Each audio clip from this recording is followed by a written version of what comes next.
Hello and thanks for joining us from our studios in Israel. I'm Aaron Porras here with ILTV's Morning Briefing. After a massive 5-day manhunt across Europe, Spanish police finally cornered and ultimately shot dead the main suspect in Barcelona's horrific terror attack. The suspect was a 22-year-old Moroccan who grew up in the Catalonian community of Spain, where to the outside world at least he appeared to have integrated completely into Spanish society before being radicalized by a local Islamic terror cell. Even his neighbors and co-workers were shocked to learn that the young man they'd known for years, who had a comfortable factory job and a home, turned out to be behind the murder of 15 people in Barcelona, Spain. The suspect was spotted about an hour outside of Barcelona by a citizen who'd recognized his face. When police arrived at the scene, the suspect was wearing what appeared to be a belt of explosives, causing the police to open fire and ultimately kill him. The world is still reeling from the tragic events of the terror attack he committed, but for now, police seem satisfied to have neutralized the main suspect behind it all.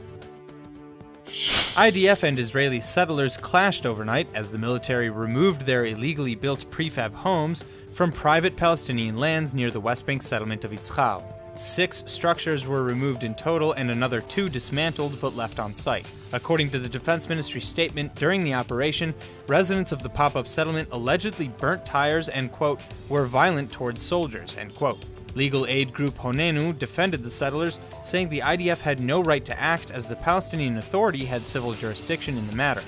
The IDF responded saying that removal and dismantling of the homes was done within their power and by the book. The area in question of YIZHAR is a central location for the far-right settler group the Hilltop Youth. Members of this organization have often gotten into clashes with security forces in the past. The Israeli Water Authority has just announced some shocking news. Nearly 3/4 of gas stations in the country and storage tanks are leaking into Israel's groundwater. This is an extremely troubling statistic because pollution like this is often toxic and cancer-causing. In some cases, the pollution was so bad that gasoline could be seen floating on top of the water, while in other cases it had already dissolved into the water, leaving significant trace amounts. But it only takes a tiny amount of gasoline to render an entire supply of water undrinkable, which should be a major cause of panic for Israel's Ministry of Environmental Protection and the Water Authority. Unfortunately, this is yet another negative report on Israel's water, as last year the Water Authority revealed that over 1/5 of Israel's drinking water facilities had been shut down due to contamination.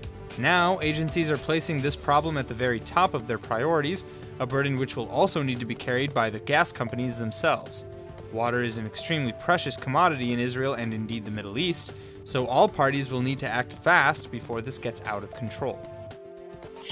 In a very strange debacle unfolding in Egypt this week, the Egyptian Ministry of Antiquities has just reported foiling a smuggling attempt by a Saudi man trying to move alleged 18th century Jewish artifacts through the Hurghada seaport.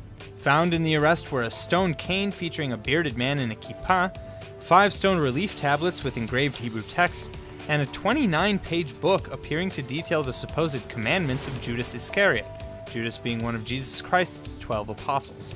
In accordance with Egyptian law, the artifacts have already been authenticated. The book was not dated to the 18th century, though, unlike the other stone artifacts. In fact, the book is the strangest thing about the find. Although it looks old and the illustrations are ornate, they include strange imagery like scorpions and Greek goddess-like figures holding a menorah-tipped triton. It also uses Hebrew text that translates poorly, like one passage that reads, quote, "Learn how to rise above things, and this can be done if I weren't strong," end quote. It also includes modern words conceived within the past 100 years, like matkon, meaning recipe. If you wake up in the morning dreading the day to come, then maybe a move to Israel is just what the doctor prescribed. In a survey of 136 participating countries, recently conducted by Israeli communications and workplace management startup company Pulse, not only did salary rank low on the overall list of priorities, but Americans and Israelis tied for overall happiness of employees at work, and Israelis scored top marks for being some of the happiest employees on earth. So, what is it that makes Israelis smile when they get up for their jobs in the morning? Apparently the same thing other employees love worldwide: being able to work in a field they're passionate about.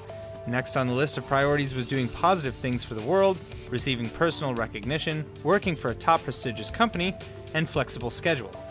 Apparently Israelis get a lot of those things if they're scoring so happily. That's all for now. I'm Aaron Porras, and see you later with our main daily broadcast from Israel at 2 p.m. Eastern Time.